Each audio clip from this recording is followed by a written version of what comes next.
পহেলগামে সন্ত্রাসী হামলার পর পাকিস্তানের উপর ভারতের আরোপিত নিষেধাজ্ঞা কি শিথিল হতে যাচ্ছে? বুধবার থেকে ভারতের অনেক ব্যবহারকারী পাকিস্তানি অভিনেত্রী সাবা কামার এবং হানিয়া আমিরের ইনস্টাগ্রাম অ্যাকাউন্ট আবার দেখতে পাচ্ছেন।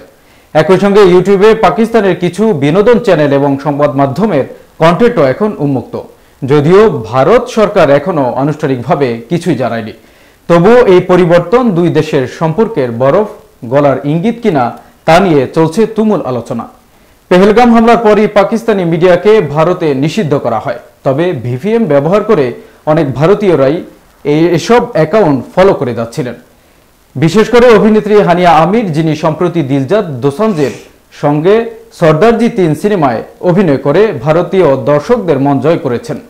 তার অ্যাকাউন্ট এখন খোলা। এর মধ্যেই সামাজিক মাধ্যমে ছড়িয়ে পড়ছে গুঞ্জন, ভারত পাকিস্তান কি আবার সংলাপের পথে? অপারেশন সিঁদুরের পর পাল্টা উত্তেজনা থাকলেও শেষমেশ দুই দেশ যুদ্ধবিরতিতে পৌঁছেছে।